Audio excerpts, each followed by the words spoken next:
Oh, what's going on, everybody? Welcome to episode 385 of FloWrestling Radio Live. I'm your host, Christian Piles, joined, as always, on occasion, but especially today, by my mainest man from Bethlehem/Easton, Pennsylvania. His name is Willie Saylor. What? Why would you even throw Bethlehem in there? I'm pretty sure it's your mailing address, mainly. No. We have our own post office. We even have gas stations and running water. Do you now? Mm-hmm. Well, congratulations on that. Straight across, you can call him Stephen Kyle Brackey, or you can call him Al. You can call me Al. You can call him Al. And to my left, if you'll be his bodyguard, he'll be your long-lost pal. Absolutely. Daniel Roy Lobdell Jr., a.k.a. the Wrestling Nomad, looking very fresh in his new clothes.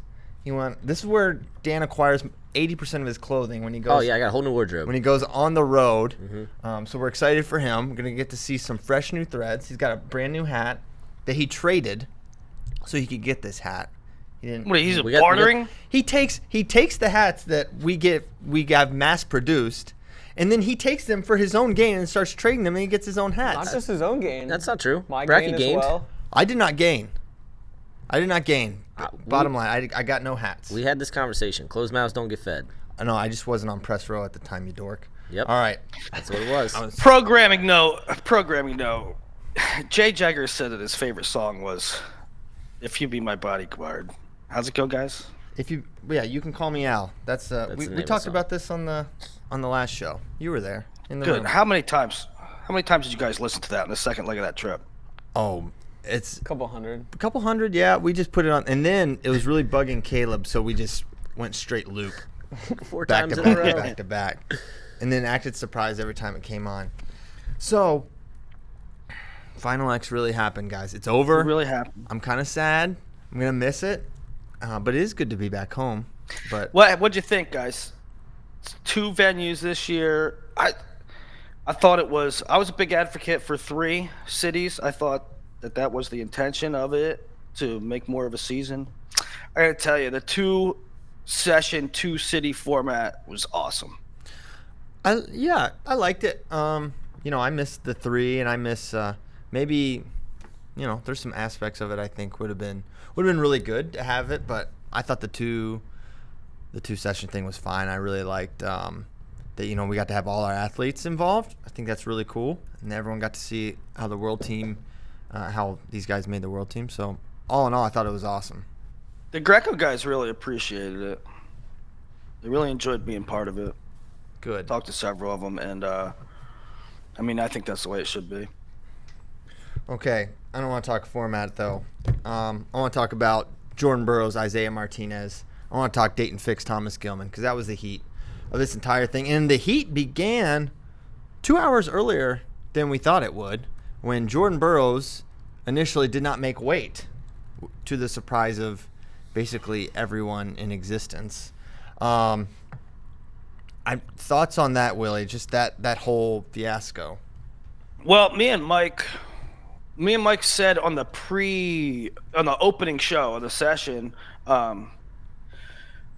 we said he didn't appear all week to, we were discussing the pros and cons. Was it a tough cut, and will he show some lethargic tendencies, or was it just a matter of him being off by a 10th or 2 close?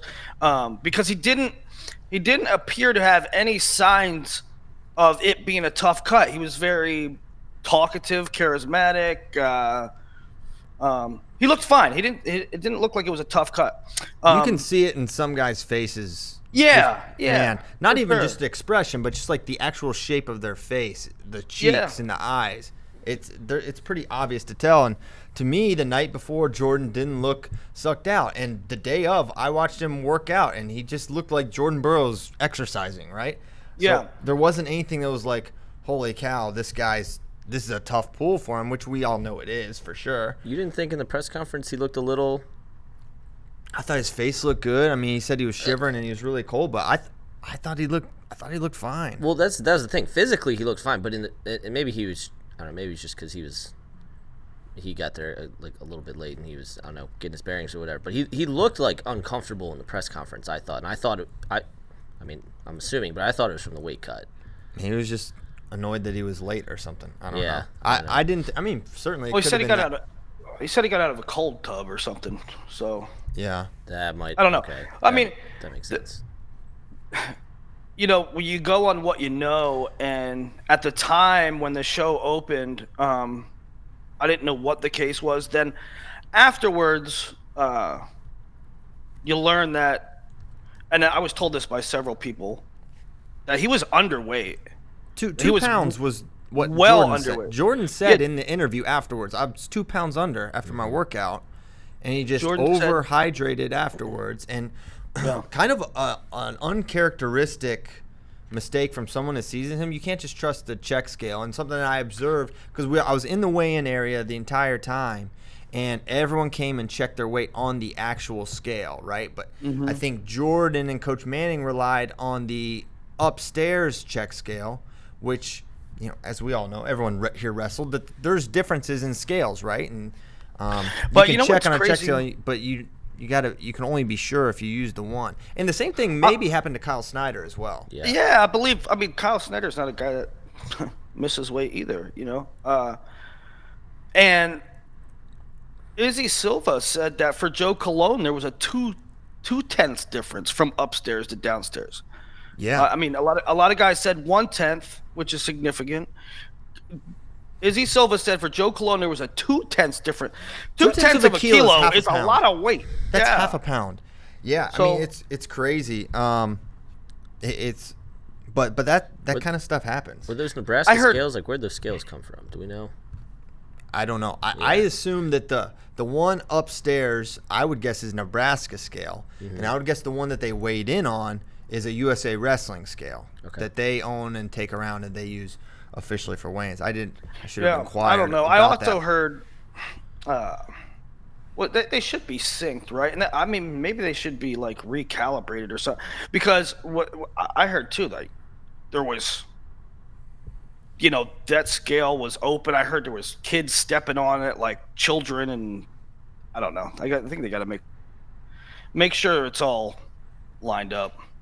Well, what is it? I mean, Adam They Kuhn. stepped on the scale, so they checked their weight. I mean, Adam Kuhn stepped on it. That would I probably don't be. understand what Yeah, that but would you do. can't have kids jumping around on a scale like children. All right.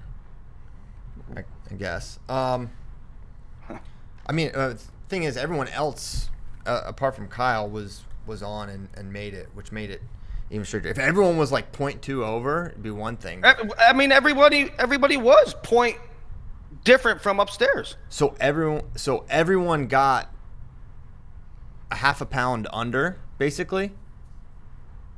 All I'm saying is that you can't just let a scale out. You got to do a better job of making sure the scales are calibrated, making sure the scales are protected and not.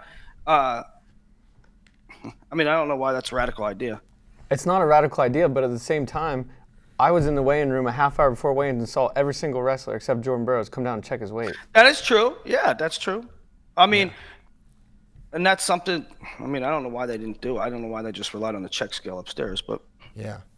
A lesson learned, and then, you know, 0.1, 0.2. It was initially between 0.1 and 0.2. He was over. It never really settled. So then he leaves, and you're like, okay, this is fine, right, guys? I mean, he's gonna make it, fine. right, guy? This is fine. this is fine. Watch, I think you should leave. And then it's like, okay, it's like 10 minutes goes by, and then 15, you're like, yeah, he's coming back, right? He'll come back, and then he'll make weight, and he'll be fine, right? And then it's like 55, and you're like, wow, I didn't know I could sweat this much just waiting for someone to step on a scale, but here I am, extremely nervous.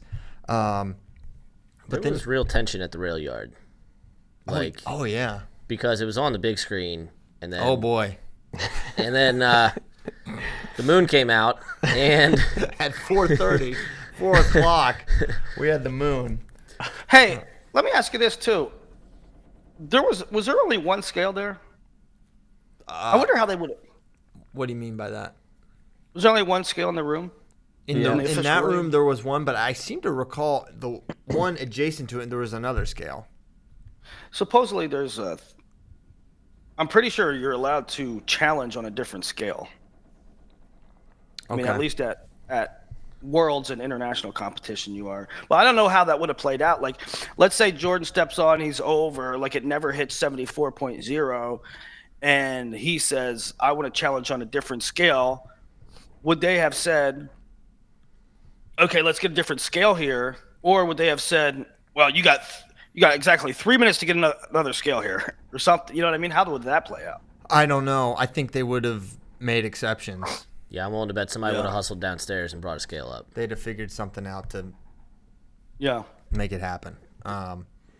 So he does it. And the thing, more so than the weight cut, I think what maybe impacted Jordan the most potentially was that it was 30 minutes less of recovery time, of getting fluids in your body. Because you got to start your warm-up, well in advance of your match. And so even though he had more than 2 hours to recover, right? Because he was the last match of the first session.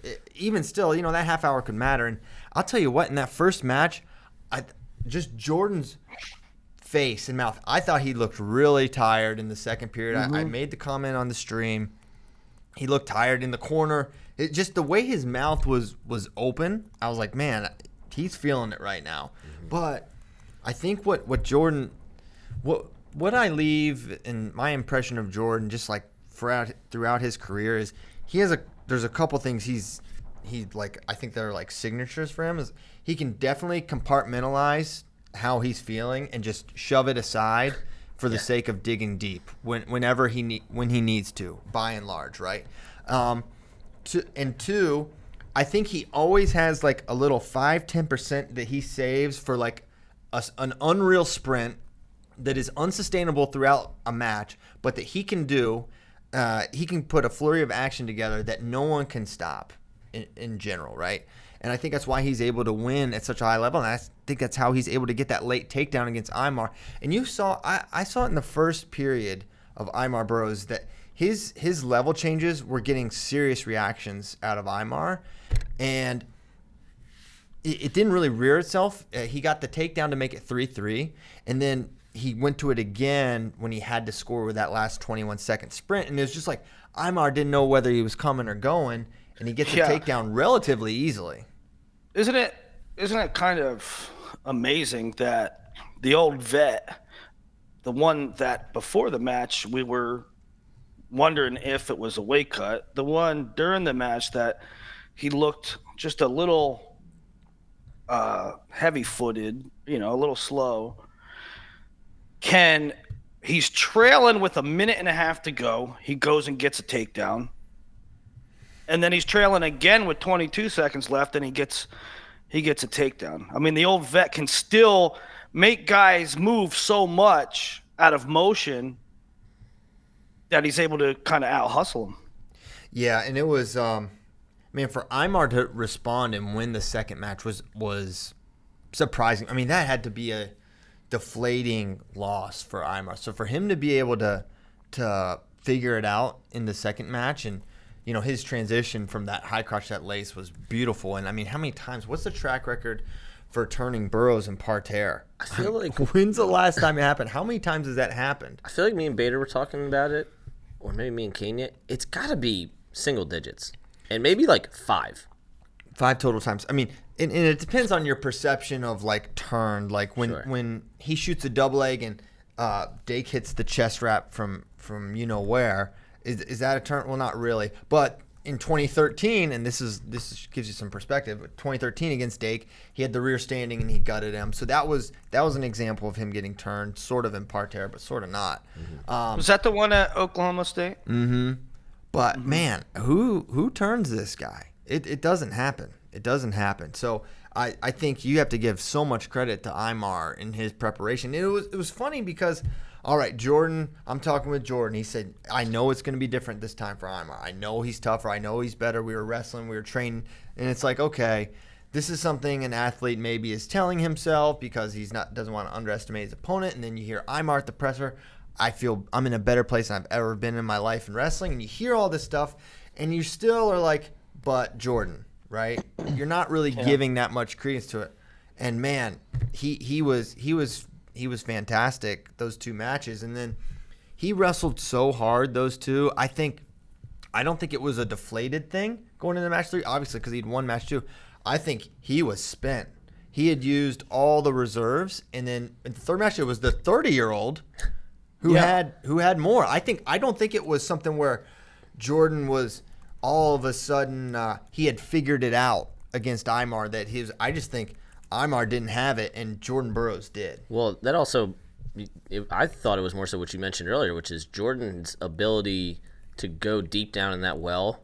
Could be. And because in the 3rd match, the 3rd match was kind of weird though, because it, like, with the way it was kind of going, I think I said to JD Rader, like, this is going to be the weirdest tech of all time, because like Burroughs was obviously, like, he was obviously the better man in that 3rd match, but just like the way the points were going up was kind of odd, right? Just like they weren't, but yeah, I thought it was that Burroughs reached that well that he's gone to so many times, and no one. That could be it. That could be it. Maybe they're both in that's a good point. Maybe Burroughs just feels horrible, and so does Imar, but Burroughs can just feel horrible and figure it out better than like anyone. Yeah. Right. Because Jordan's body language, sometimes body language is a hard thing to gauge. Kyle Dake perpetually looks gassed. But Jordan didn't look real fresh. His mouth was open. He was kind of laboring, but it was like that with the Gwiz Gable series where, both matches Gable with 30 seconds or a minute to go needed to go get one, and he just didn't have it in him to get. Like, he just didn't have it to go get. And I kind of felt that way with Imar in the 2nd period too. It was like he knows he got to get it, but he's in his 15th minute of wrestling live, and he just didn't have it in him. No. It was amazing. So match 2, we should talk about a little bit, because I thought it was I took an issue with a call on the mat with the interlocking fingers call late in that match that made it 5-5. I know the rule, but my issue with the rule has always been intent, right? And I don't know how you prove who initiates it. Certainly, listen, I'm not stupid, and I know that it benefits Imar to interlock fingers more than it does Burroughs when Burroughs is trailing. But I just don't like seeing it go that way, right? I don't know how. Is that where we want to get involved? Is that the point we want to make? And I know there's rules, but is that the rule? Or because there is so much interlocking fingers in these matches, and it gets addressed, I'm going to say 10% of the time, right? And it's so what that is the refs say, okay, I don't want to get in here every 2 seconds every time there's an interlocking fingers, or I'll be calling all day, right? So they have that discretion there, is my opinion. And then when the guy that, that's the proven guy, Jordan Burroughs, when they go with that and they call the interlocking fingers there, I was like, oh, what's really going on here? Why are we making that call right now when it's a call you can make all the time? I thought it was a freaking disaster. Like, in the split second, like, boom, call. I'm like, they just decided the match. And then I was like, no, Imar's still winning. And then his corner threw the brick. Yeah. But thankfully, Imar knows I think they were just mad. Like, Poeta was losing his mind. Really? Yeah. Yes. And it was in the corner right in front of us, and he was like running back and forth. Like, he didn't know what to do. He was just so mad. Well, and I'll be honest, there were 13 seconds on the clock. So when Imar got the 2-2, I was like, I think that'll be enough. I think he'll get it. Mm-hmm. And then when it was 5-5, I was like, match over. Jordan's going to do it again. He's going to get a step out, and he almost did. I thought it was a lot like the Dayton Fix Nick Suriano stalemate. Like, let's give the guys a fresh start. Except I don't think you need to do that. Given. There were actual points that went on the board. Yeah, I mean the point and the restart is. I mean, a restart is good for Jordan in that situation, right? Sure, but not as good as the point that he got. Yeah, it made it right, so all he needed was a step out. That was more important than the restart. Yeah. There was a point where I'm with you. I don't agree. when Imar got the lace, and obviously he wasn't looking at us, but when his head came up, he was looking in the direction of where I was, and that's when I was like, in his head, he just realized he can win this match. And I'm sure that he felt he could win it in match 1, but it looked a little different, like his facial expression. Did you shoot him a wink and a thumbs up? Yeah, he saw you and then was like, I'm doing this for no man. That's what it was. Yeah, that's what it was. All the hours of training. Meanwhile, this guy's wearing an Isaiah Martinez shirt. It's funny. So my wife organized my room. We're doing a yard sale, so she helped me out, and then I saw this shirt. I was like, I'll wear it.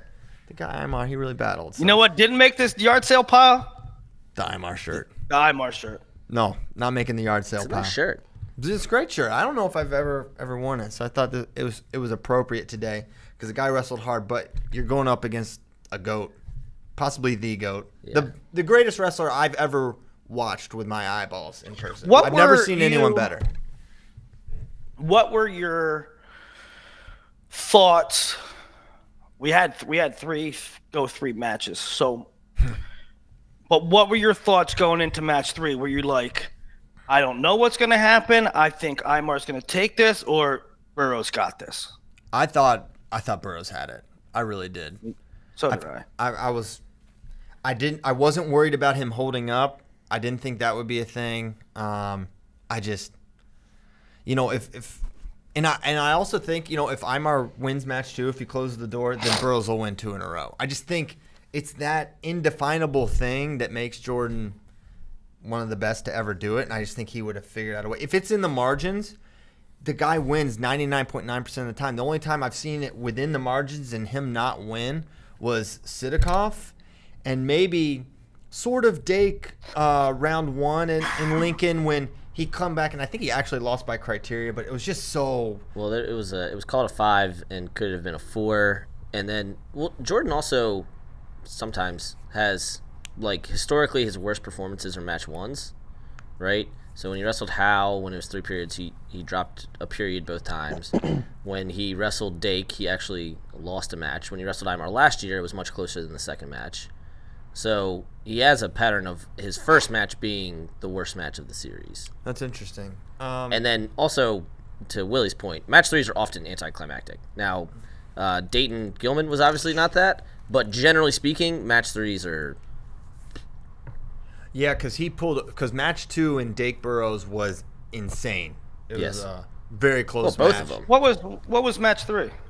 Match 3, Burroughs hit the single straight to a trap arm gut. Oh yeah. And then it was, It was 7-1, and it's over. it was not a... Because it's Jordan. So That's interesting. 7-1. It was 7-0. Was it 7-0 at the break? actually, I think it was like 5-0. It was 6-0 at the break. Okay. Yeah. yeah. So that's ball game with Yeah. Jordan with a lead like that. So, I thought Jordan would win. The Dayton Gilman thing, I thought Dayton would win the series going in, and you just never know someone like Dayton.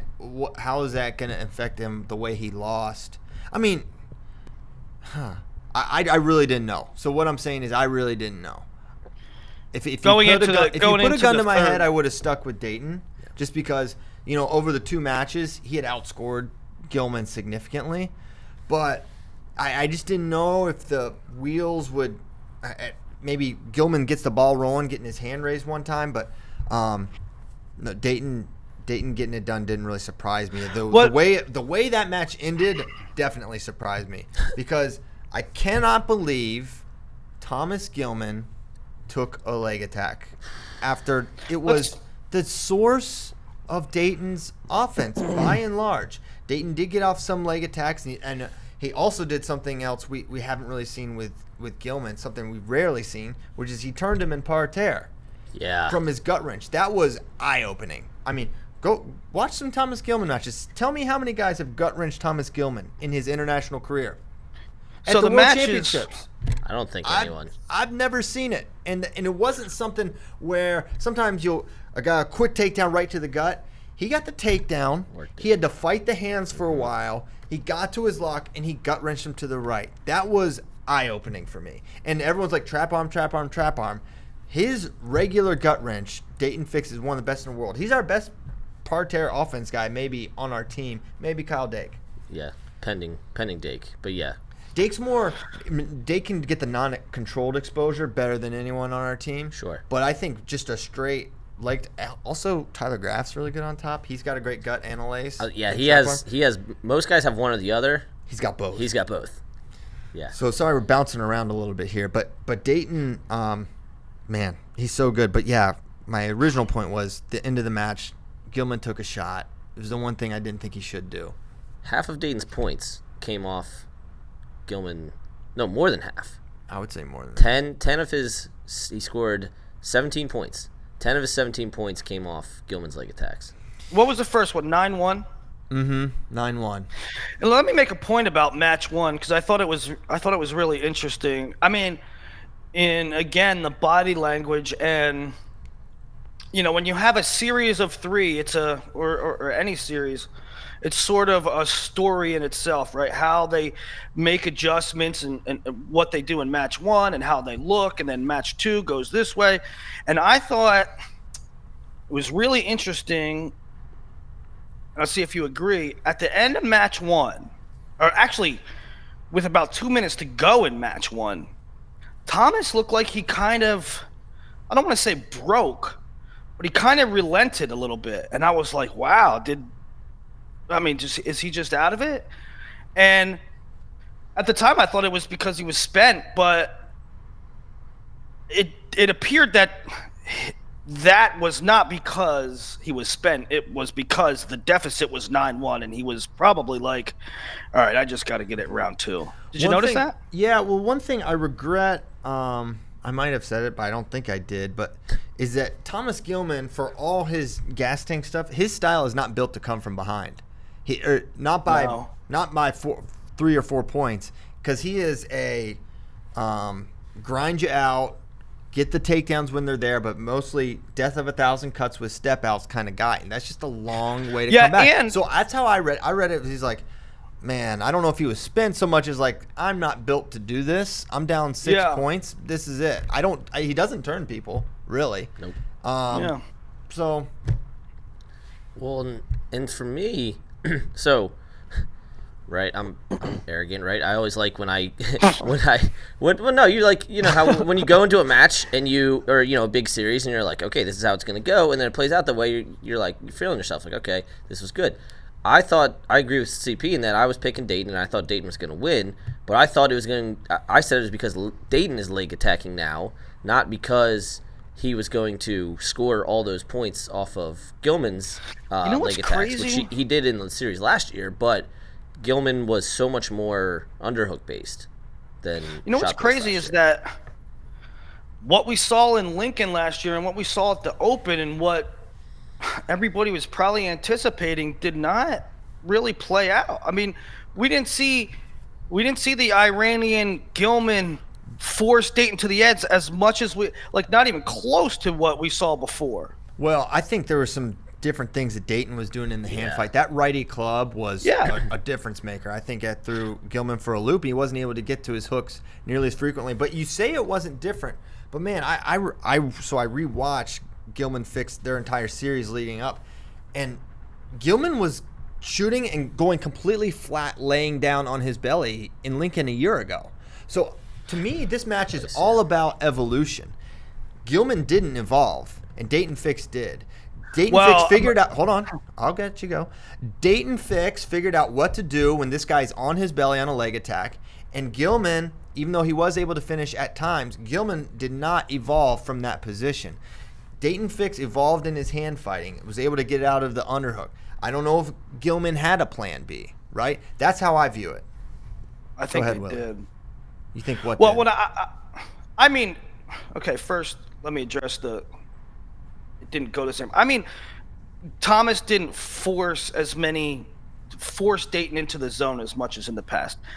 As far as the leg attacks, Mark Perry told me the night before the match, that a crucial situation is finishing below the knee on Dayton because he's so rubber leg. He can counter so well.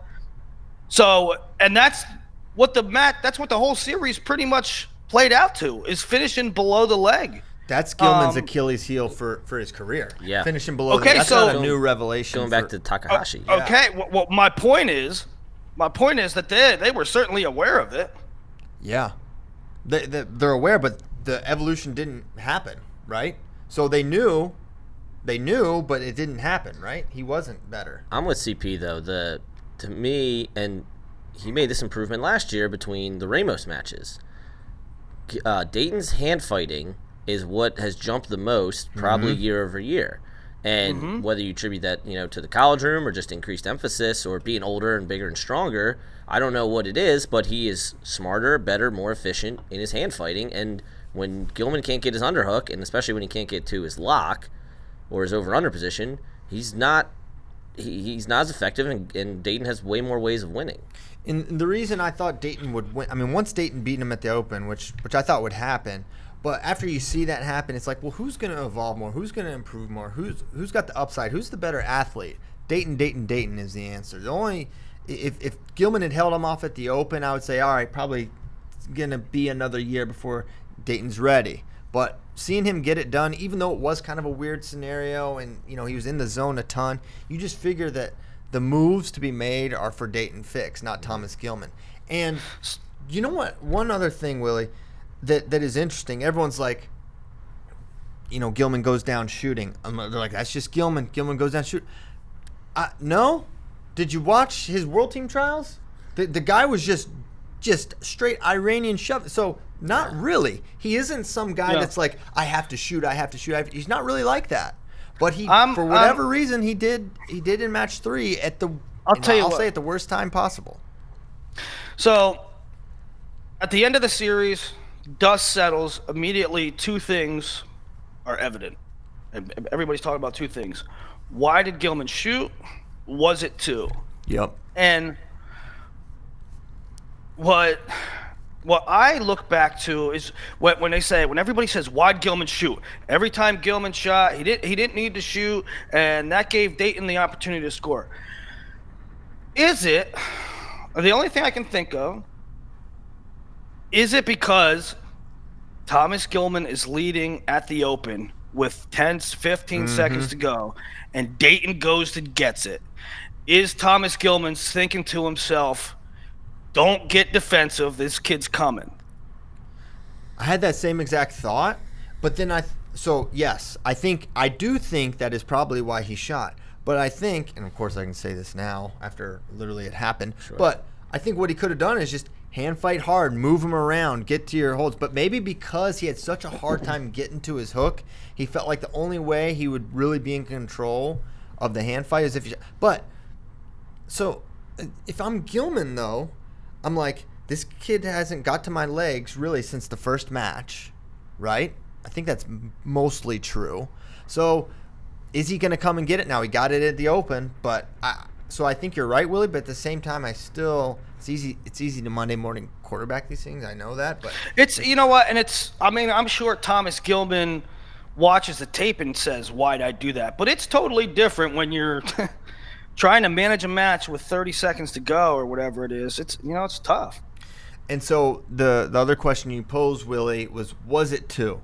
So we have to remember, takedown rules are different in freestyle and folk style and all that. And I know we all know that, but here's takedown criteria in the rule book. Okay, takedown award to the wrestler who takes his opponent to the mat with control, and defensive wrestler hits 3 points of contact: head, hands, and knees. Worth 3 points of contact on the mat. Definitively yes. Okay. All takedowns were to achieve takedown. Offensive wrestler must pass behind their opponent from a parterre position. Was he passed behind his opponent? I think you could say yes. I think you could say yes. Okay. Yeah. So, and it says or gain control of her opponent, his or her opponent. So, did he pass behind? Yes. Were the 3 points down? Yes.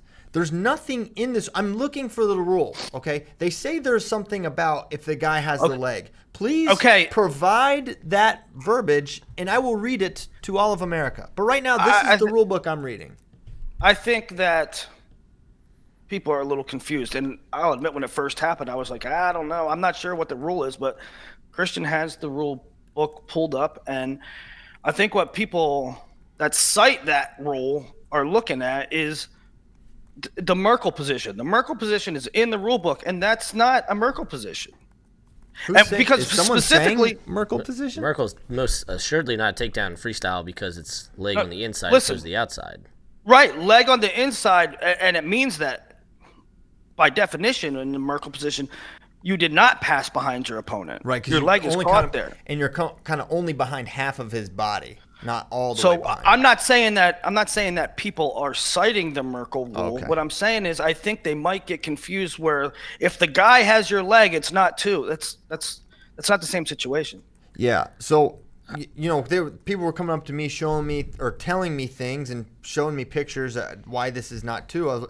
I need those. I've been, the same with the Yanni thing. Listen, you can say sequence or this or that. It says 5 seconds after the points go up. That's it. Those are the words that are written down. And if we're not going by the words that are written down and we're just going by these spiritual things that we feel and believe and in our heart think should be, that's not how a sport can work. It's a misinformation So I'm going by what is in, yes, TR Foley, I love you. There's no misinformation campaign. We're reading your rule book. It's your rule book. We're just reading it. If there's a different document we should be going by so we can provide that, please. Christian.piles at flowsports.tv or at cpiles8. I think it should be transliterated, maybe. Maybe there's an error in transliteration. Perhaps. Here's my thing with Dayton Gilman. Okay, and there have been, wasn't there a Virginia Tech Penn State, there was a goofy takedown, kind of like this, a few years ago, right? You remember this? It was I think it was Joey Dance, Nico, maybe? Oh, yes. Okay. Was that the Epperly incident? So here's my thing. If that's not think about being in the room, right? And you're working on stuff. If you get in that position, in all likelihood, think about it all the time. In all likelihood, you're gonna belly out and start fighting parterre, or you're gonna try to work your way back up, from top. So if that, because to me, what that becomes, Gilman has the leg like this, like the leg is a Russian tie, then that becomes a kind of out, a way to game the rules. And to me, if you are on your stomach, the guy's all the way behind, right, hips on top of hips, and the guy's just like this, what sort of control? What sort of control does that man display that prevents him from saying that you have taken him down? I just think if that was a precedent set, it would be terrible because Dayton's behind. I mean, I'm not saying it's right. Crystal clear in terms of head at the mat, all this stuff. There have been way better takedowns, but he established control. I'll tell you what I thought of too in that situation. I think, and they'll never do it. UWW will never do this because they want to they want to maintain a schedule. They're like really adamant. That's why they don't want overtime. But let's say Dayton's in that position, even for a split second, right? Dayton's in that position. Whistle goes 2. It's confirmed 2. 2 goes on the board, right? Mm-hmm. The sequence plays out, and then they go back and review it. And what if they said no 2, right? There's 5 seconds left. There's 5 seconds left. They just picked the winner. But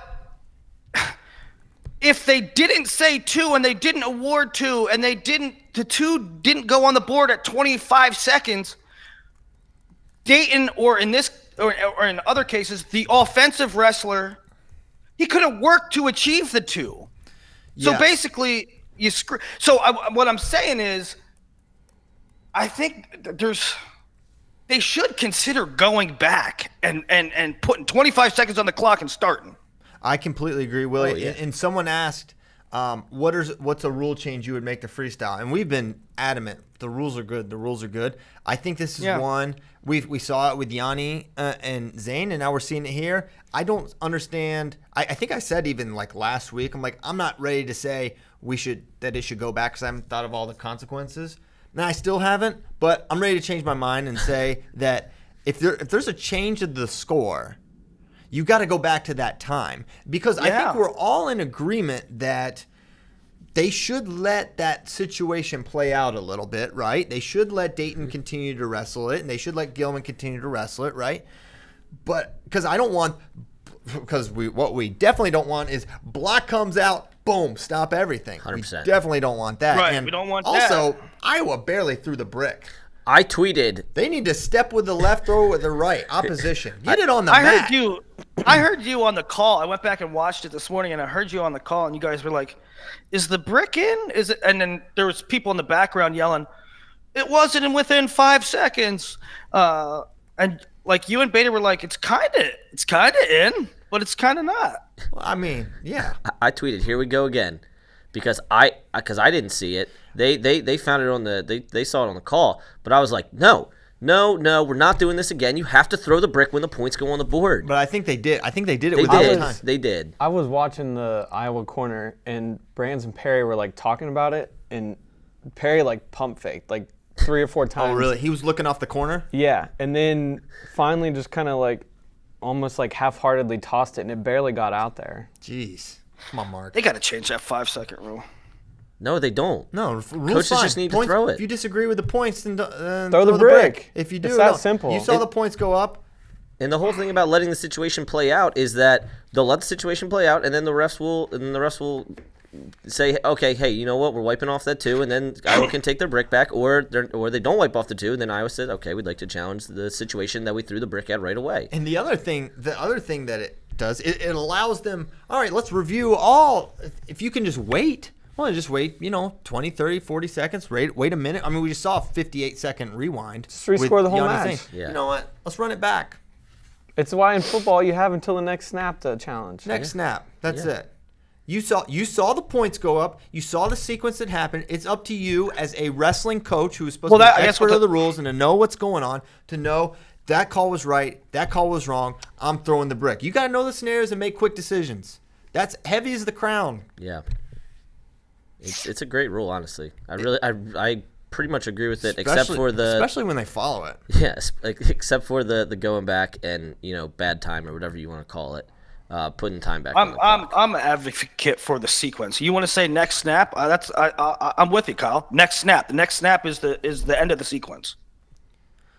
We're not gonna do this again. No. We talked about this, Johnny Zane. Let's not. Okay. So we talked about the takedown. Another thing of note that was brought to my attention is that when Dayton is finishing, he sort of breaks 90 on himself, working to finish, and sort of exposes himself a little bit. Did you see that? Which are we still talking about the final sequence? Mm-hmm. Okay. Yes, sir. I have an image that only Nomad can see, but he breaks 90. But it's one of those. If you are in the process, I mean, Dayton rolled across his back to score 2 at the U.S. Open, right? So you're allowed to do that. Well, like the thing that I was compared to is when you get a gut wrench locked up and you go most of the way over and the guy defends it, but he doesn't actually step over or reach around for a headlock or whatever. Like they're not going to call that 2 because it's clearly you are in the process of an offensive move and you can't get him over. Yeah. So it's not. Here's janky radio. I'm going to turn this around. You can freeze enhance. You're not going to be able to see very well. But if you're watching, you can kind of see the picture. Tell him the second mark in the match. The second mark is 33 seconds to go in the second period. There you go. 33 seconds to go in the second period of match 3. So he kind of breaks 90, but I think in the spirit of he's working to score. And it's one of those other great – I mean, there are times you can expose and not give up points. And I think this falls under one of those times, right? Just like when you're on a gut wrench or whatever, or when Dayton rolled. They did it in Yanni Zane. Yanni did either chest wrap or a crotch lock. I can't specifically remember which, but rolls across his back, and Zane kind of goes and never gets past 90. But they didn't call points for Zane because it was Yanni's move. Right. And I think that was the correct thing. Zane defended it well, but you don't penalize Yanni for being offensive in that case. Jesse Delgado could have been out here passing legs all day. Left and right. No problem. I remember when he wrestled Delgado and Coach Slay tweeted that'd be a tech fall in freestyle in like first 30 seconds. But maybe not. Maybe the leg pass is back. All right, so that was a great series. Dayton, Gilman. It's Dayton, and here's one thing I wonder. And what we need to do this article. I want, on paper, how many elite tournaments Dayton Fix has entered since 2015. I mean, it is mind-blowing. And how many big matches that guy has wrestled, that has to help him in just some the way. reps of, yeah. It's just like, man, at some point, it becomes your reality, right? Like, the thing is, I'm in a big wrestling match once every 3 months at minimum. And most likely so. So if you're just in that mode so often, I think it's easy to just be really comfortable and calm and keep your wits about you and be like, I can score on a world silver medalist with 20 seconds to go. But, I mean, I'm just talking like even going to NCAAs and Southern Scuffle and just big match. He's wrestled 6 world championships. Now, none at the senior level, but 6 world championships, plus Youth Olympic Games, plus an NCAAs, plus Super 32. Who's number 1? Fargo. I mean, how many opens? How many trials? I mean, probably trials, 6 challenge opens, 6 tournament. trials. I mean, it's probably 30 nationally elite guys where he has to be an internationally elite or a nationally elite opponent at minimum. He also went to Spain or France for one of those tournaments. I mean, he goes to those kind of things too once in a while. U23s, you know, it has to help. It can't hurt that he's done that. He's been in that moment so many times. And it's the advantage of doing it while you're younger, right? To me, Nomad. the biggest. What's up, buddy? I mean, I know we'll get to this. Nah. Go ahead. Sorry to interrupt you. We should call that the snowplow, the Willie Snowplow. He just plows right through your words. Mid-sentence, Willie Snowplow coming down the street, does not care. It was going to be a quick one, too. It was just the greatest thing to me about age-level competition, right? The importance of cadet and junior worlds, and it helped for Gilman, too, when he was young, is that you get all these reps out, you get all these mistakes out, and you get all this preparation and cutting weight and all these things. You get all those things out of the way when you're 14, 15, 16 years old so that when you're 20, 21, 22, it's just old hat. It's just, okay, well, I just got to get ready and warm up, and this is what I do. I'm ready for high-level competition. And just one more point, sorry, Willie, just to kind of piggyback off Here comes the snowplow. I will let him finish his sentence, then I began talking. So the other thing that it does is not only do you get to make the mistakes, but you also, and this is a little different, but like you actually see your vulnerabilities and you see the areas I got to work on my hand fighting because I'm getting underhooked all over the place. I got to work on this. I got to get to legs. I got to work on my gut. All this stuff. And Dayton has had like, okay, I need to do this, need to do this, need to do this, and he's in the Oklahoma State wrestling room with the greatest wrestler in American history there, and he's got great coaches and his father, and all this stuff I think just evolves, and he's just an optimized version of himself because he's just been in the environment. Willie Saylor, go. I was for Nomad. The field at 57 Worlds, and I'm sure we're going to get into this ad nauseum going forward, but Dayton in the pecking order there. Dayton's medal opportunities. How does Dayton go in there? Dayton in the pecking order, I mean, I still feel the same way that I would be very hard pressed right now based on the guys entering saying Dayton can win. I certainly think he can medal. I mean, look, Takahashi just won the spot for Japanese nationals. I think, defending world champion Guev's going to be there. Now, here's a nice thing. The guy who's currently ranked number 1 in terms of points, Atley, the guy who beat Gilman for bronze last year, is definitely going to be at Dogu. And basically all our ones are going there, so he should get an opportunity to get his hands on there. And then at Pan Am Games, he should get his hands on the Cuban, Andrea Ortega, who was in the bronze match last year. So he'll get his hands on 2 guys. Right now, I would put Dayton at approximately 4th or 5th, but he should get his hands on 2 of the top 5 over his next 2 competitions. I think he's going to wrestle for a medal. Yeah, I do too. I mean, I think he'll be right in the thick of things. You never know how those freaking competitions go with repechage and stuff like that, draw. But I think Dogu, which is live on Flow, by the way. Booyah. I think there's going to be a lot of good people there. I think that's a really good test and a really good opportunity for Dayton. You know who? I know we keep talking about Dayton here, but you know who I was really impressed with? I had a long conversation with him. I think it was the night before. JD Rader. JD Ray's the man. The intern for USA Wrestling. Coach Zoe. So I'm gonna butcher his name. Dude, that dude's Zohir El awesome. Iraq, the guy from France who is training in Stillwater. That guy, his mindset and just like his willingness to do everything to help all those guys, in particular Dayton and Ringer, because they're the senior level guys, is so valuable to Dayton, right? And giving him that different feel, giving him that different level of coaching, and obviously, the whole staff there is great with on down the line. But I just think bringing Zoe in with that, and the fact that he can work out with him, right? Because Zoe's still actively competing, it just gives Dayton that little bit extra edge right now. Yeah, is he gonna be at Worlds? He was supposed to wrestle at European Games, but I mean, he was training with Dayton here, and his knee is this big. Yeah, big. Okay, so Kyle, Stephen Kyle, Al Brackey. Yeah. Al Brackey. Will you name your child cool, Al? I don't know. Alvin? I don't Alfred. know. That's Albert. Definitely Albert. That's a definite alpha name. just name it Paul What about Simon. Alpha? No, I'll just name it Paul Simon. Paul Simon Brackey. Yeah. Okay, give us some of your thoughts on Imar, JB, and or Fix Gilmania. I was really surprised that JB dug deep and found a way that first match. Like you guys were saying, it was just trending the complete opposite direction, and like the look on his face and everything. So kudos to that for him. And then the Fix Gilman, I thought going into match 3, because before the series I picked Fix, and then after watching the first one I was like, okay, he's going to do the same thing this next match. Then Gilman makes the adjustments, and then going into match 3, I almost kind of was like leaning towards Gilman, because and I know the Iowa corner was like, he's done. He's done. Mark Perry said he's done multiple times after he won match 2. And I don't know if it was because I heard that, it like got in my head. I was like, maybe he is starting to gas a little bit. Like that weight cut is not easy for him. Right. But then it's just he finds a way. He found a way. And obviously it helped that Gilman went right into where Fix had taken advantage of him all night.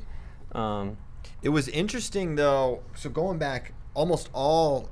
And I have to rewatch everything again, but I seem to remember all of Gilman's shot were his righty single to Dayton's left. But this last one came his other side, I think his inside reach side to his left.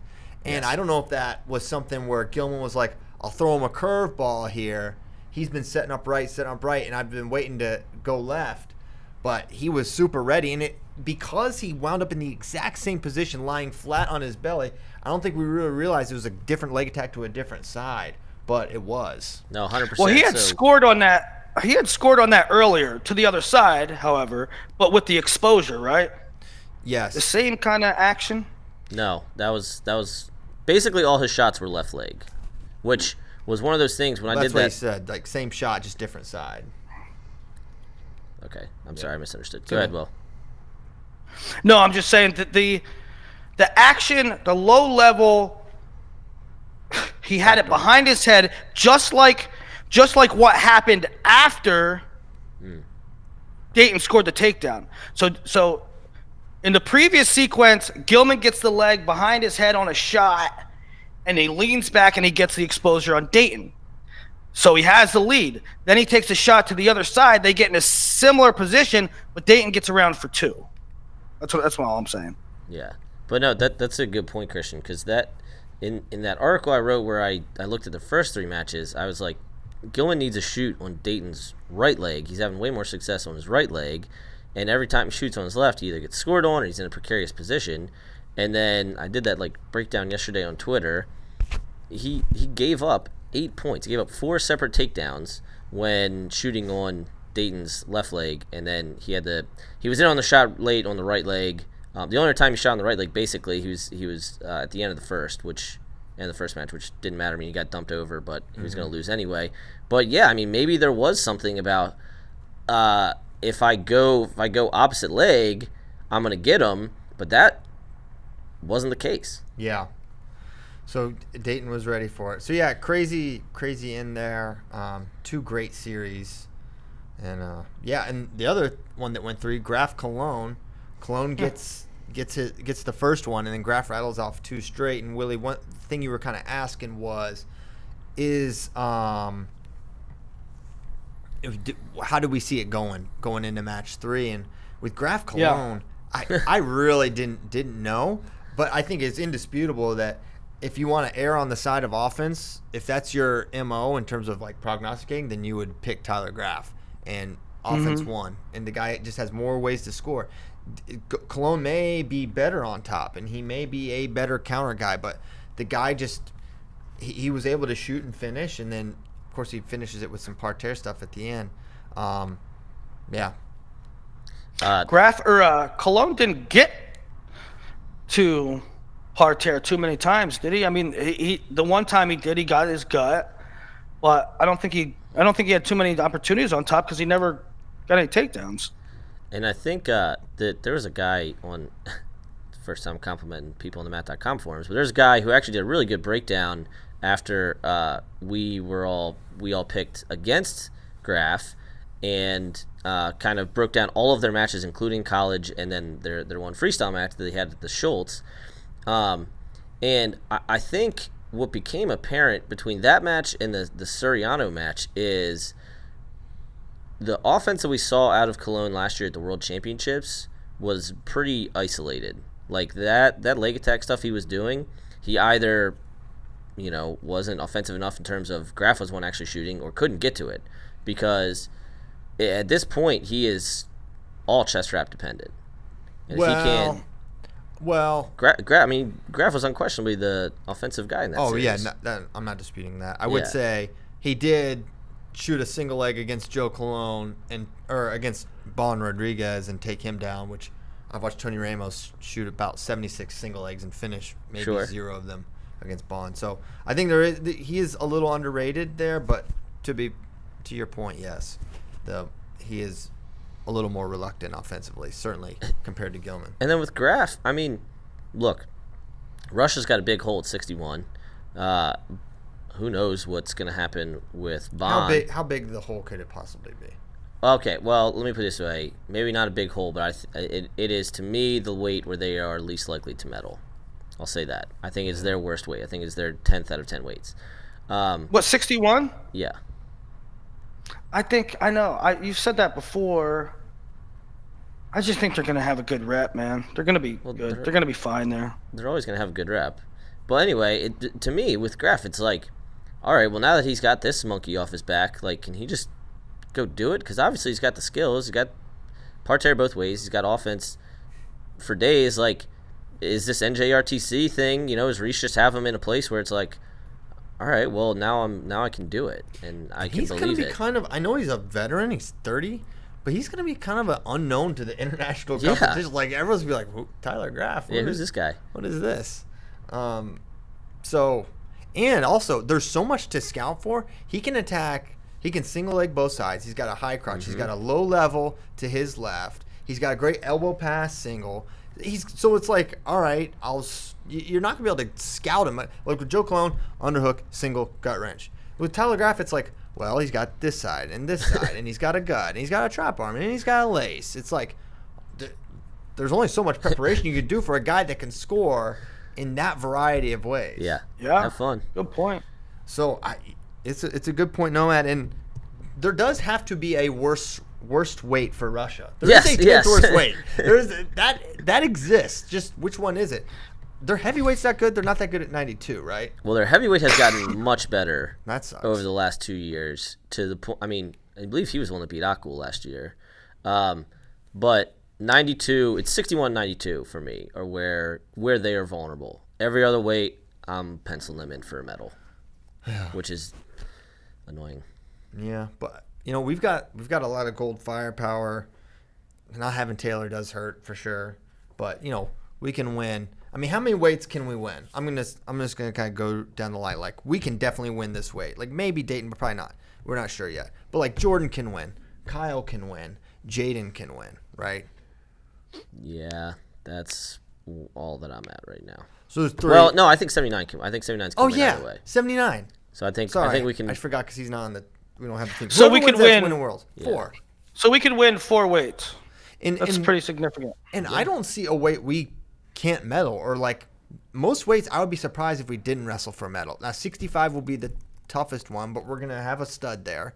But like 57, I firmly believe we're going to wrestle for a medal. 61, Cologne did it, right? And you're saying Russia's not great, and the weights, and it's 2019, so people are kind of picking their Olympic spot right now.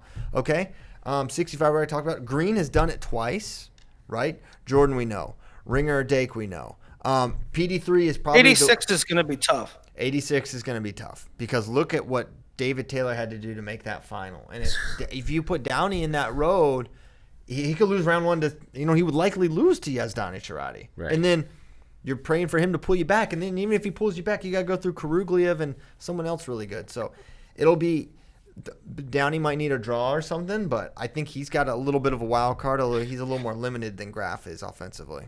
Real quick note about 65.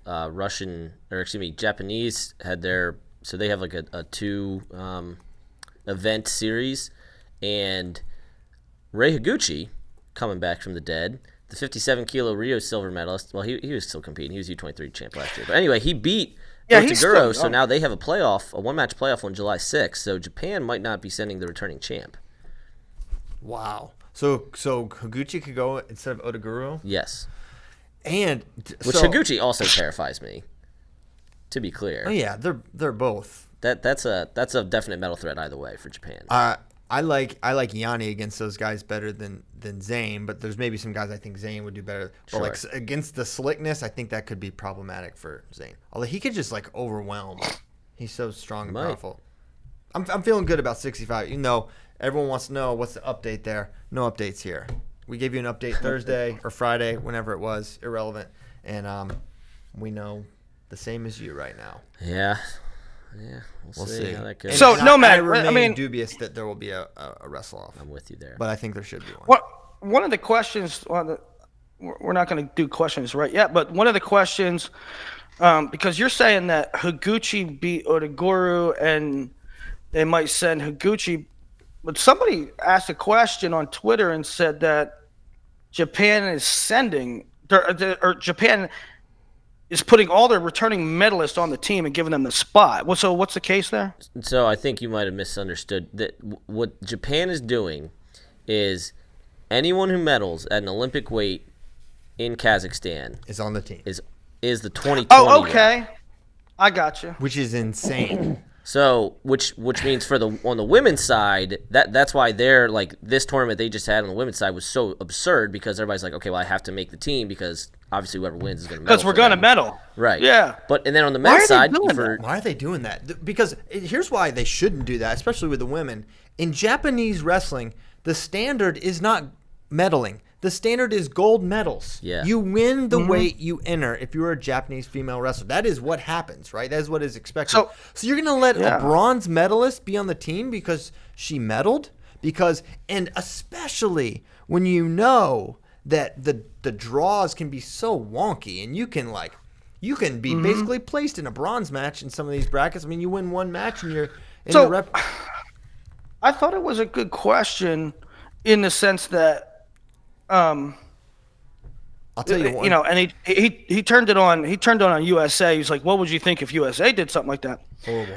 And I think it's a good question in the sense that I would not be opposed to that system if I was the leader of the federation. What are you doing? Gymnastics? No. If I was the leader of a federation that didn't have a lot of depth. But the more depth you have, the more you got to have wrestle-offs. You got to have a process, right? I don't want if I'm the head of the Nigerian federation or something, I don't want to Decoroye losing some fluky match and then she's off the team, right?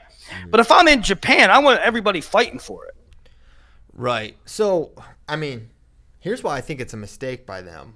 One, human nature exists, and if you medal, kicking my feet back, right? If I know I'm staring down the barrel of the next Yoshida or whatever, I'm gonna be training really really hard, okay? And also, I like how we do it because I think we reward our medalists fairly, right? Yeah, you're a medalist, and we'll put you in a position of advantage. But you still have to prove that you are better than this man, right? You still have to prove that you are better. And so you have to be not only the best last year, but you still have to be the best this year, right? And if you're not, you don't make the team, because it's just Frank Molinaro would never have made the team the year before. He wasn't as good as those guys. Then the next year, he was the best guy, and he proved it time and time again. And so under this scenario, there's a perfect scenario that Nomad's outlining is Higuchi Odaguru. You telling me if Higuchi goes and takes bronze, there's no wrestle-off with the returning world champ right? That's right. You have 2018 champ, 2019 champ, and there's no wrestle-off between them. That's a bizarre choice by Japan. I'm almost actually want to fact check and make sure that's actually true. But part of me wonders if it's because they're hosting and they want to have a whole year ramp up of this is our rep and this is the team we're sending. That's where I gathered, because this was stuff I was reading directly from the Japanese Federation website, that they were talking about. It is so important at the Olympic weights to win, because if you medal, you're the rep next year. Yeah, I mean, I'm glad it's so crazy. I wish they all did. You look at, because I think it's bad practice. You look at pro sports, and it's like copycat. NFL is known as a copycat league. This team starts doing something, then starts doing something well, then the rest of the league implements that. Everyone tries to copy what the Redskins do. 100%. Yeah. Everybody, and Major League Baseball has advanced statistics and advanced scouting and this and that. In wrestling, Japan will have their world teamers, their world medalists make the team next year. United States will have a wrestle-off situation. Russia will have their ones sit and their twos go to Euros. But Iran will have they'll just pick their team. Everybody's doing something different. So actually, to Christian's point, the first time on the men's side that I'm aware of that a returning medalist who was sitting out lost was Joe Colon. Now, I don't know the process going back to the 60s and 70s or whatever. What? But yeah, I know, crazy, right? But my understanding is that the medalist was the medalist bye was introduced with Zeke when Zeke Jones was the head coach. And I had it as they were 13-0 going into Final X in terms of returning medalists, how they performed in the best of 3 series. Now, Cologne, obviously, there's a bit of a caveat in the sense that Cologne technically didn't even win the spot last year. But he did medal. He medaled and was afforded all of the rights of a medalist. Right, which I am fine and I agree with. But, yeah, Cologne, Tyler Graff upsetting Cologne was the first time that a returning medalist sitting out had lost on the men's side. Man. That's crazy. That is insane. Tervel never got hurt or something, and I guess he never lost to trials other than going way back. Right. Or Tervel got hurt one year after he won. So that was when was his first medal? 2009. Yeah. Didn't he get? Did he make the team ever from 9 on? I thought there was a Les Sigmund year. Well, there was. I don't believe he was sitting out that year. Yes, but he was a 5th. Okay, I'm trying to think. There was a couple 5ths in there. Because I look back to 2009, and because the other thing is so going back to.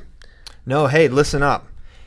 2009, Tervel was bronze, 3rd in World Championships. 2010, 2nd at U.S. World Team Trials. He did not make the team in 2010. So that, I know, but I don't think he was sitting out. Oh, he wasn't sitting out in 2010? Because when did Zeke introduce it? Well, my point is, I'm pretty sure back then, if you went to the Open and didn't win, you didn't get the bye. And he was 2nd in the Open in 2010. Because that's what happened the previous time that it's happened before Cologne. So, okay, we'll count Tervel, and we'll get to that in a second. But the previous time that happened where a returning champ didn't make it was Zadok, was our current head coach. In 2006, he lost to both, or 2061, 2007, he lost to both the Open and the Trials. And he wasn't sitting out in the Trials. So, in any case, it is exceedingly rare that a medalist goes down on the men's side. Dang. Very interesting. Still does not mean that we should automatically send them. Absolutely. But I they fully agree with them getting a bye. They retain their spots because they're better. Year after year after year, they're better. Correct. Not because they come home with hardware. And when they're not better, they lose. And it also keeps them sharp, right?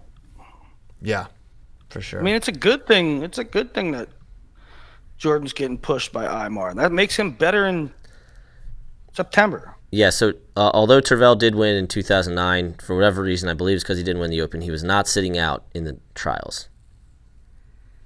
But he was a returning medalist that did get knocked out. Got it. Okay. Is it questions time? Let's do it. Let's do it. First question from an anonymous person. Ooh. What do you make of the caution and one at the end of match 2 of JB Imar? An initial call at the end of match 1. We normally don't take anonymous questions, but in this person's instance, it is. It's a good question. It's not. Well, it's a good question, and it's not right to read his name because he asked for it to be anonymous. But I did reveal it's a male. So I just said, I just narrowed down half of the people in the world immediately with one statement. Let's get Bracky's thoughts on this. I thought the interlocking fingers call was BS. And then the step out at the end of match 1, the mat official went 1 for Jordan. Mm-hmm. And then the judge went 1 for Imar, which made sense because it literally happened right in front of her. Yeah. And right in front of where I was sitting. And then the chair, who's all the way across the mat, who could not have seen it. It's impossible. Right. Just went Yeah. 1 for Jordan. Yeah, it was. It was interesting that they went that way. I mean, obviously, we all know hands don't count. It has to be head or foot or knee, I guess. And Jordan's head clearly hit out first. I just take it as, you know what? There was a time where Imar's head was coming down. It clearly didn't hit the mat, but it like kind of looked like it was about to. And you can say, and maybe does the chair just kind of tend to side with the whistle in that instance? I don't know, but I did think it was. I mean, it obviously was the wrong call, and Well, at least they fixed it. they fixed it. Yeah. Yeah, they fixed it, and then the caution won. The end of match 1. I think we already said we didn't really like that too much. And you know, it would have been kind of bad for Jordan in a way if he had given that. We'd be talking about this a lot more if he was given that interlocking fingers. And Jordan was like 1 foot from getting that step out and winning that match late again against Imar. And then it'd be. Like, why then do you decide to make that call? With 13 seconds to go, or whatever it was, what compelled you to make that call? That's and also just knowing that paranoia exists, right? It's like there's conspiracy theories about who we want on our team and don't want. So just stay out of it in that way. You ain't handpicking your team. That's what. And it was funny you mentioned that. So that happened, and I'm just like the wrestling's so good. I'm just so fired up. It's like just adrenaline's just coursing through my body, and a ref walks by me, and I said that. And I do this gesture. I say, hey, don't handpick your team. And I know this ref, and we joke with each other. It was fine. I wasn't, like, coming at him. He's like, well, and he didn't make the call. He's like, I'm just a fan. I'm just watching, blah, blah, blah. He's like, but, it didn't put him. He's like, it didn't put him in the lead. I was kind of like he was like, kind of like. Yeah. I was like, it almost gave him the match, though. You realize that, right? Like, it didn't give him the lead, but it made me wonder, like, is that the mentality? It's like, I can give this point because it doesn't really give the match away. It just makes it a little easier. But so are you saying then that had it been tied by criteria at that point that you wouldn't have called the interlocking fingers? Because this is my whole point. What is the rule? Is the rule that you call it or that you don't call it? And we can't just say you see that the situation. It's same with stalling in folk style. Yeah, I was going to say, yes, they do take that into consideration. They freaking do. Because they call it different in folk style with stalling, right? They'll call it, if the match is 3-1, they'll call it stalling to make it 3-2. But they'll call it entirely different if it's a point to tie it up, Right. Yeah, so not a big fan. Thank you, anonymous person, male. Bracky's eagle statue.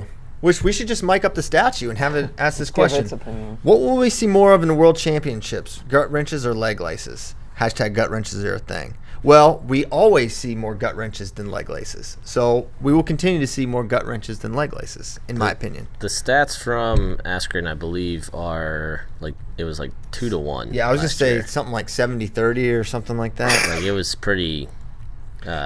Laces. So gut wrenches. Here's my thought as a not elite wrestler. But what I observe, laces are almost primarily just transitional. You get it, you go straight from a certain leg attack. It has to be a certain leg attack that you finish, and you don't get the takedown, work your way down, shelf the leg, step over. It just doesn't happen, right, at the elite level. But gut wrenches, a la Dayton Fix, where you see it, you pick them up, you get to your lock. You can more methodically achieve a gut wrench. Plus, it's also a great transitional turn as well. For that reason, I think gut wrenches are more prevalent. So I brought up the thing that Askren did. So it's last year's World Championships, and it's not every match. It's round of 16. It's frontside matches, round of 16, quarterfinals, semis, finals. But, which is still a very large sample size, it was 220 points off gut wrenches to 50 off leg laces. Dang. Now, also, nearly doubled. I'd like to talk to him about this because there were 0 bow and arrow, back bow, whatever, where you grab the knee and roll them through. Yeah. There had to have been one last year, right? Maybe not, but in court, I don't know. That's a pretty rare move. Yeah. Okay, next question from FRL listener. Who has a better chance to make the Olympic team next year, Zahid Valencia or Mekhi Lewis? I very strongly believe the answer is Mekhi Lewis. Very strongly. Because Zahid Valencia, 86 kilograms. He can be small. Well, not even small. Not just small. Sure. He has to go through hammers. David Taylor, Alex Daringer, who just wrecked him twice. Jaden Cox. Absolutely not. At least with Mekhi, okay, it's Jordan Burroughs, right? It's Isaiah Martinez. But Kyle Dake. Oh, yeah, Kyle Dake. Okay, it's hard. Neither are going to make the team. But at least Mekhi is going to be of that size. He's going to be young. He's going to be unknown. None of these guys are ever going to wrestle him. He has the physical capabilities that very few people in the world have. And Jordan Burroughs may age. We're not sure. We haven't proven it with science yet. It is scholars maintain that he at some point will age and be older, and it could be next year. Now, I guess to your point, he said it gets tougher every year. Yeah, he said that himself. Well, yeah. I mean, look, year over year, he wrestled the same guy. The one guy's 5-6 years younger. I guess to your point, Mekhi is more likely to make the finals than Zahid. If Zahid made the finals next year of 86 kilos, I would be stunned. I would be stunned because that would mean he beat one of David Taylor, Jaden Cox, right? If Mekhi made the finals, I would or Ringer, yeah. I would be kind of surprised, but well, if he makes the finals, no matter he beat Dake or Burroughs. Well, he beat theoretically Burroughs will be in the finals. Right, well, it means he beat Dake. Yeah. So, which, think about this. Dake has had health problems throughout his career. Since he has graduated from college, the guy has been injured. And when he's healthy, he's the best in the world, or one of, right? But things happen. He hurt his knee. He's not getting any younger, even though he's still very much in his athletic prime. He's hurt his knee before. He's had a foot injury. He's had a shoulder injury. He's broken his hand, which is definitely more freaky than anything. He's not that much younger than Jordan. Right? He graduated in 2013. He was a true. He went all the way through. He's probably 3 or 4 years younger. Yeah. Right? Because Burroughs redshirted and whatnot. So Burroughs graduated in 11, right?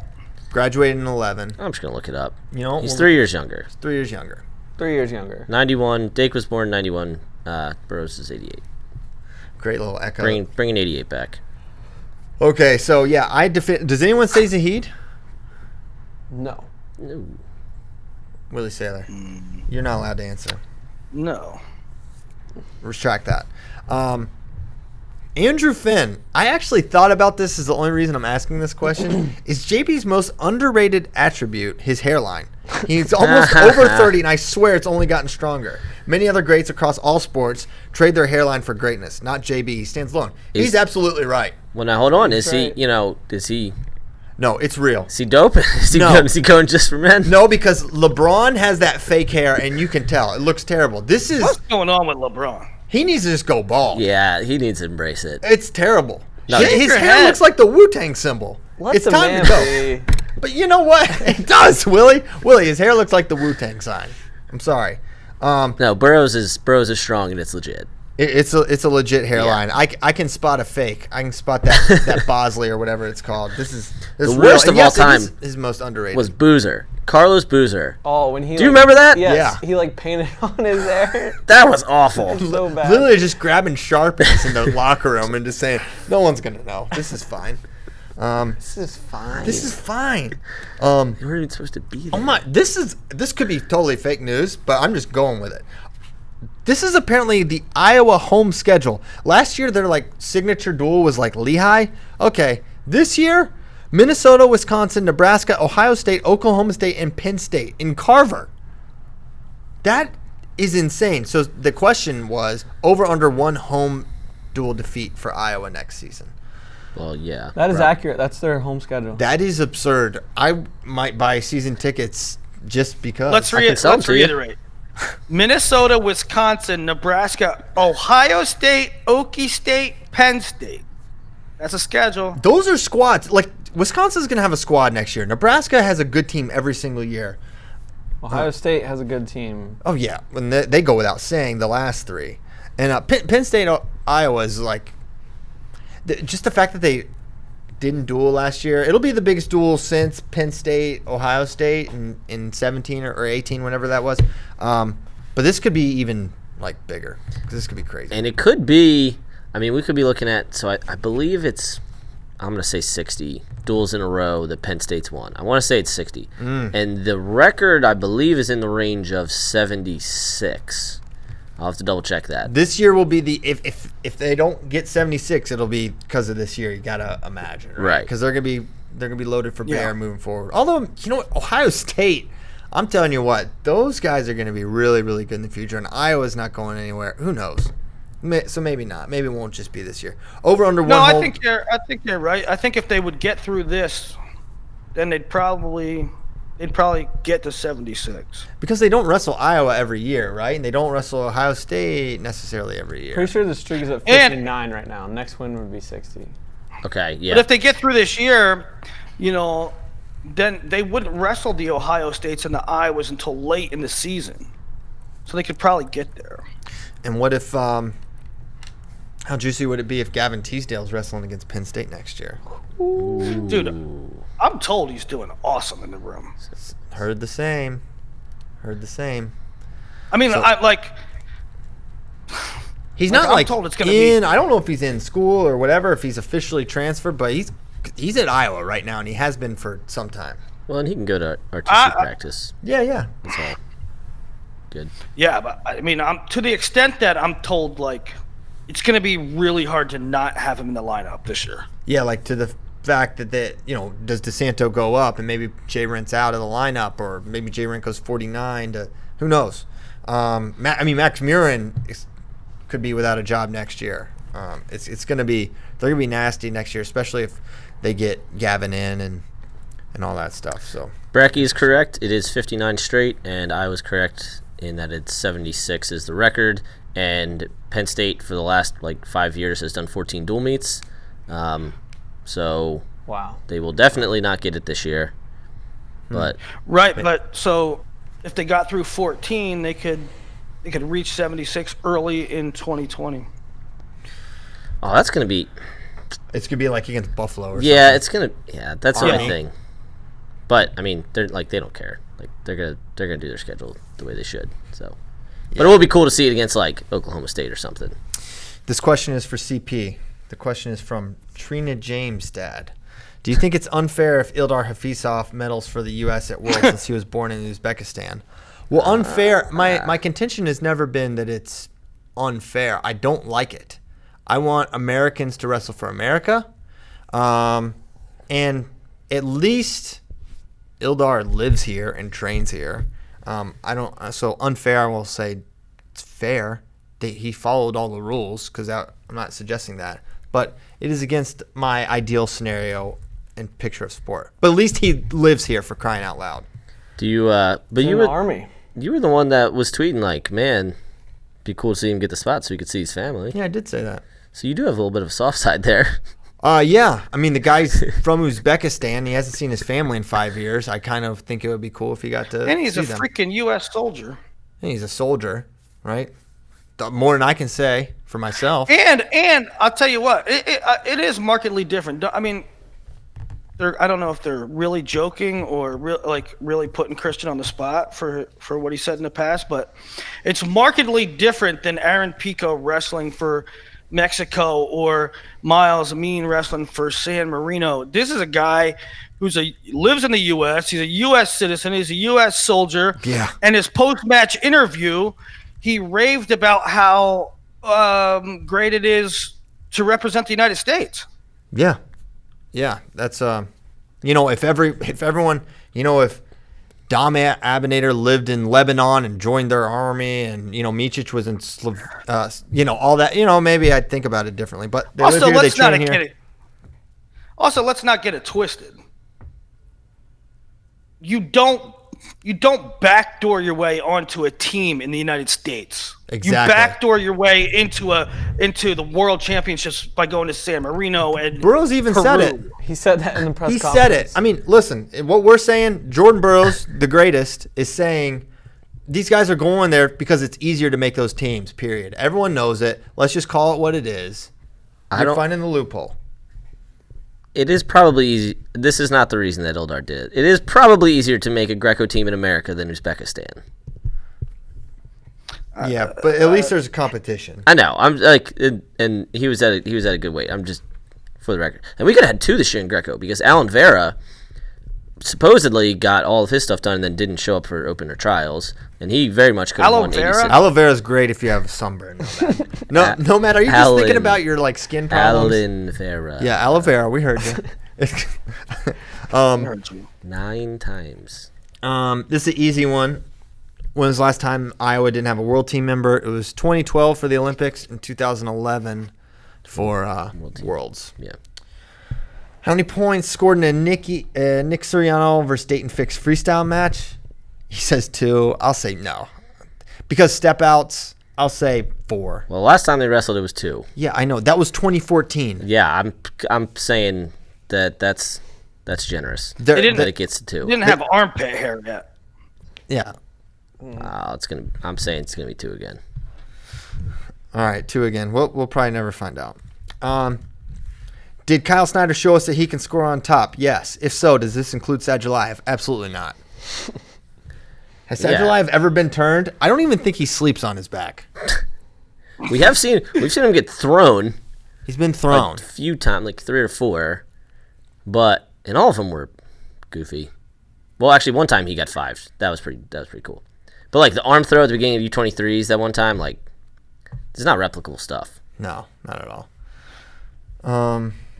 Also, he lied about his age. Okay. Got to talk about Gilman scrambling or lack thereof. I don't know. No, we don't. But no, we don't. I feel like we kind of did. We kind of did. Actually, we did, Andrew. It is an area he will have to improve on if he would like to make the team in 2020. Mm-hmm. There's your address. Mm-hmm. James' loss at the Open and Jordan's series with Aymar show them struggling with tight matchings. After seeing the way they rebound after losses, it's clear they both have it in them to put up high scores. Oh. Why do you think they do this, and why is it good for them to try to sit on? I think Willie wants to answer this. Snowplow. I had some technical difficulties. I had a great interview and a great answer to this question, or partially addresses this. I had a great interview with James after the press conference that the file got messed up and I wasn't able to post it. But James said that, because I asked him about just scouting for and just preparing for Ryan Deacon, and he said that it was a great opportunity for him because Ryan Deacon is a left leg lead. He said there's several guys to practice with in the Nebraska room that are left leg leads. And the top guys at 70 in the world, many of them are left leg leads. So, you can say, Deacon got him at the trial or the Open. I think it did benefit James to just focus on one guy this time. Yeah. I'm just happy Green's getting back to his lace because That to me is why he can win Worlds this year. Is the fact that he's getting back to that lace. Yeah, and he had it at the Open too. He actually went takedown to turn against Deacon Den. So I don't think they're like. I don't watch their matches like and think, okay, they'll play it close, but then they'll turn it on when they have to. I just think with JB, I just think he had more at the end there, and he did. Although we've said time and time again. Look at JB's. Was it last year at Worlds or was it the year before? He was like at the break. He was in a deficit often, or he gave up the first score often, right? He scored first. 2017, he gave up. When he won, he gave up points. Yeah, the first point of every match, and maybe even the first takedown. He does definitely the first points. He does do that. It's weird. Yeah, I think I don't know. There's so much timing stuff with JB, and like when I wrote that article, I don't know. I guess I wasn't watching him that closely, but I was amazed at how many times he purposefully took what seemed like a bad shot to get the guy to relax and then straighten his legs and back up, and then he would knee pound and get a much easier shot and score. So like he's Imar so was doing a great job of that. Yes. Great job defending that. Yeah, especially early. I don't know. I just think JB's very tactical with everything. After his performance at Final X Lincoln, you think Imar jumps levels again for 2020, takes the spot, or will still be a two-man race between Dake and JB? I still think it's Dake and JB for 74.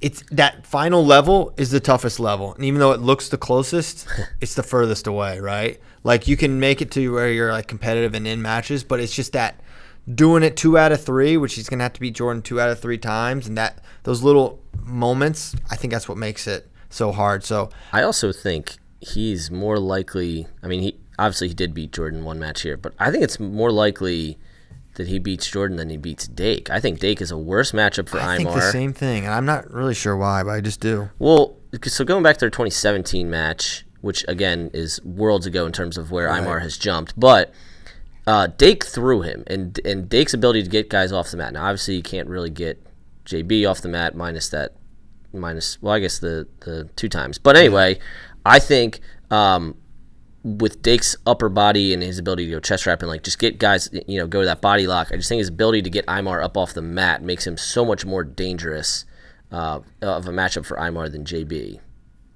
Yeah. Okay, next question. Sorry, I lost my spot here. John Arena, never let it be said that John Arena has anything but bad intentions for us. This question is strictly designed to get us injured. But I'll answer it anyways. I'll play your game, John. Because he knows the answer to this question. Will we qualify all weight classes Greco for Olympics? He is a goof. He knows we won't. Of course we will not. It's going to be really hard for us to do it on the freestyle side. And certainly because to qualify at 2019 Worlds, they have to be top 5. And we wrestle for medals very rarely right now in Greco-Roman. We've won 3 since 2014. 3. Yikes. We've wrestled for not much more than that. We don't have many 5ths in there.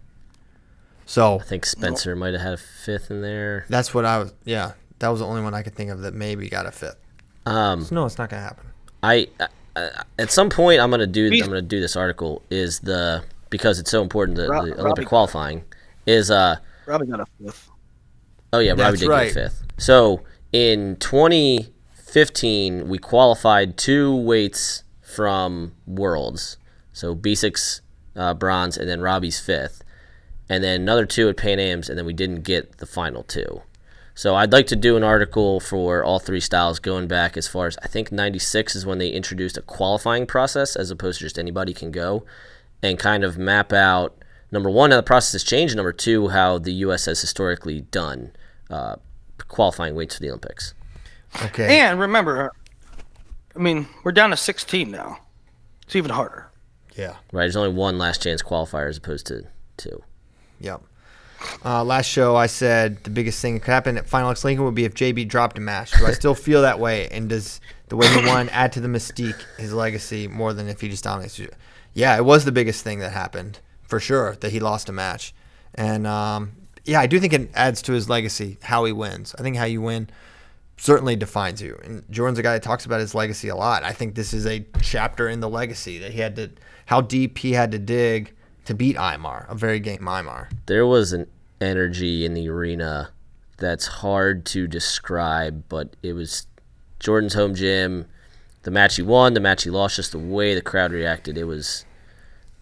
I don't know how it came through on the stream, but yeah, I mean, you could feel it. Dude, one of the coolest things, I thought it was one of the coolest things I've ever saw.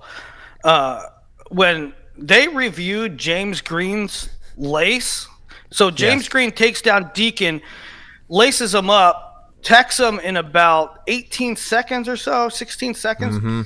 And so it went to review Chicago RT, or, Andrew Howe and Jimmy Kennedy throw the brick and say, no, there's only 3 laces in there. So they go to review, and it's up on the Jumbotron. And the whole crowd, intelligently, they know the sport, they know freestyle. They went 1, 2, 3, 4 in mass, it was pretty darn cool. Yeah. And James recognized it too, which in the post-match, which I really like. James obviously has and not that Jordan doesn't, just James, I've heard him talk about it, just has a very cool relationship with that crowd and with that area. So it was cool to see them recognize him, and he got to do his Go Big Red again. And I mean, it might be the last time we see Jordan or James compete in Lincoln. Yep.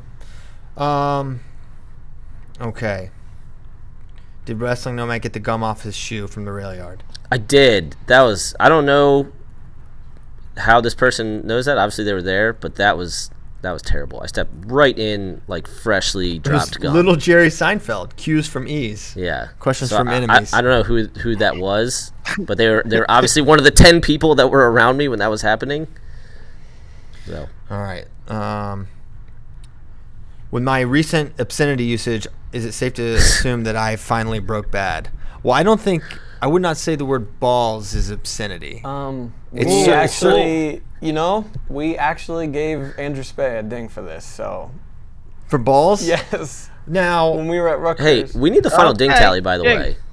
So, quick catch up on what dings are.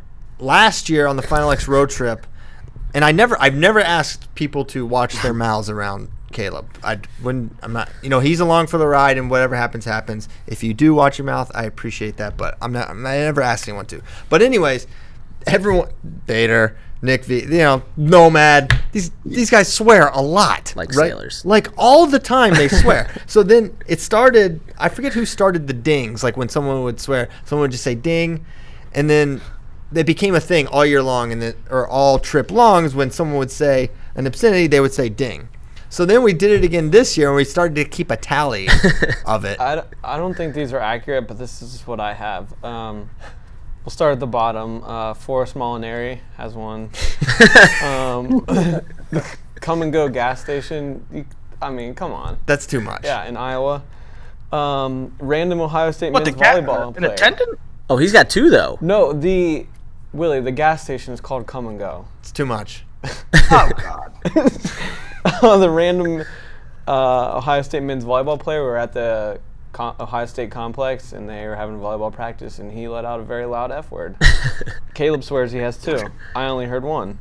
Joe Kania has 1. Country music star Jake Owen has 1. Bader somehow only has 1 because he wasn't around Caleb at all. Yeah. Because he didn't. That's misleading. Yeah. Tony Roby has 2.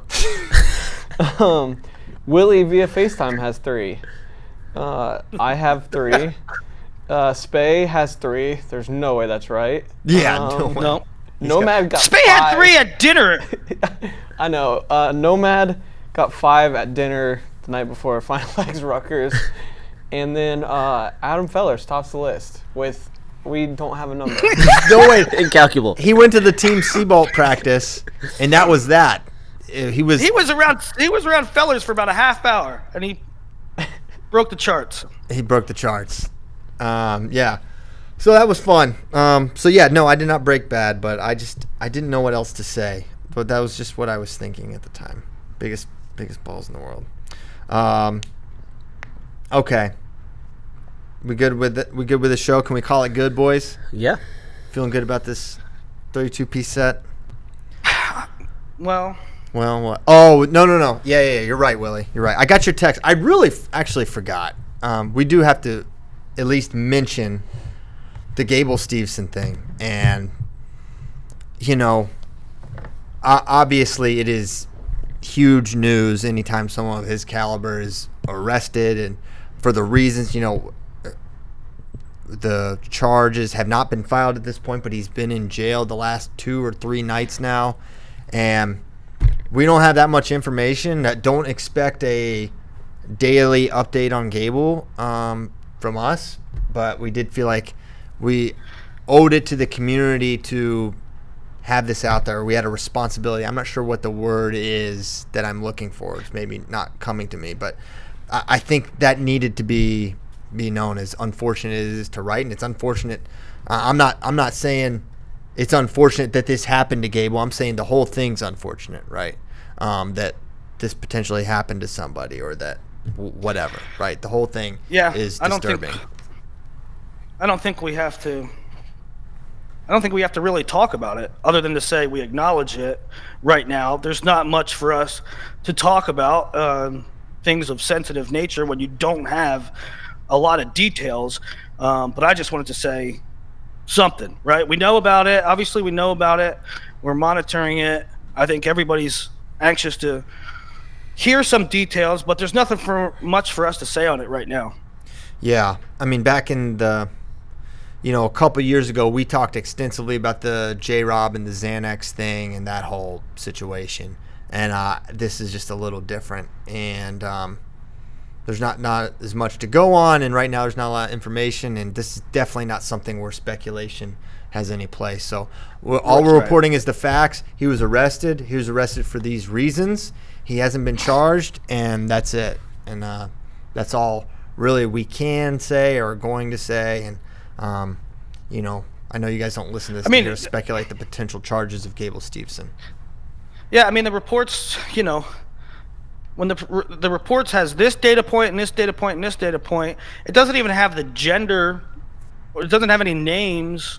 So we'll talk about it when there's when there's details. Yeah. Okay. Kind of on. Nomad, do you have a joke or something ready to go? Yeah, Nope, somebody not call after it that. No jokes. No, that is We're not just going something out I with follow up sadness. with jokes.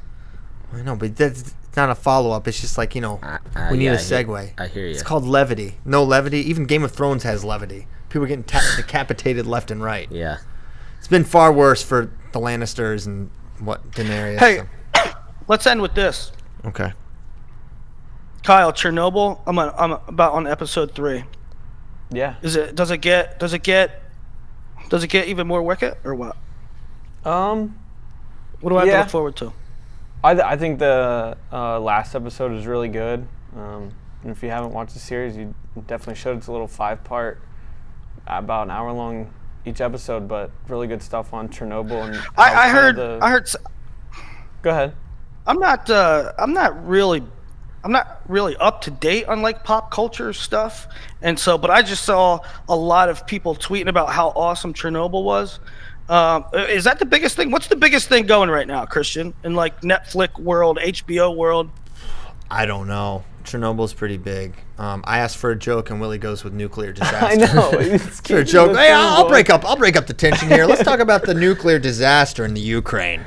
I'm talking about pop culture. I thought I would lighten it up with some pop culture. No, man, what are you on right now? You go pop culture, you can go horses in the back or something. No, Willie, nuclear disaster. There's 3. I don't know if you guys watched Black Mirrors. There's 3 new episodes of Black Mirrors. It's really good. I have something. This isn't pop culture, but it will provide levity. At least I think it will. Of all the 2019 World Team members, who do you see getting the most coverage by NBC in the 2020 games? I'll say Ryan Lochte. Boom, roasted. They didn't show Helen's gold medal match. You frauds. You don't care about wrestling, NBC, and we all know it. Oh, so that is another odd thing, and this is me being completely selfish. But so Icho lost at the Japanese Nationals, and so she has a 1-match playoff. So if she doesn't win that, we will never get to see the Helen Icho match, which we might have never got to see anyway. But obviously she beat. How many goats does Helen have to beat? for crying out loud. It would have been cool to see her I just beat think both one goats. goat's. You know what? Just the one goat. I'll be stuffed. She is Goat Slayer. Yes. Okay, we go now. Yeah. So no more speculation from us. What for the rest of the summer, there will be a lot of speculation because the next like real big 3 events on Flow are Yashidogu, Fargo, and the Oleg Karayev, which is the final Greco ranking series. So by the end of July, I don't know about 79, I guess, but we should know everyone's world teams. We should know everyone's ranking series points, and we will be able to actually kind of really start getting into worlds. But I'm sure we're definitely gonna start piecing together D1 schedules now that we've got some time. All right, Sleuth Mad is on the case, and with that, you can play the outro music. We are ready to go. It's almost 10 o'clock for crying out loud. It's Free Lunch Tuesday. Shout out to Zach Dominguez for the MWC stuff. I got a whole bunch of gear that I'll be trying to break out over the next. Why are you guys hating on Jay Rader? It's just fun. He was the one that got us coffee the one day. But I'll try to wear all the great gear that I got on this Got me trip. a latte. Wow. Yeah. I missed out on all the goodies. The hats, the lattes. Maybe if Daggone you it. weren't making fun of the young man. Shout out to What? He knew I was going to make fun. I didn't make fun of him. I just said his name. shout out. He's giving shout outs to interns from USA Wrestling. What's our intern's name? John Mark Bentley? What's his name? John Michael Zach. John Mark Bentley. John Michael. App State code. All right. We got to go. Seems a little overqualified for Yeah, us. he's definitely overqualified. Thanks, guys. We'll see you Thursday. We're all here. It's going to be a great time. Thank you.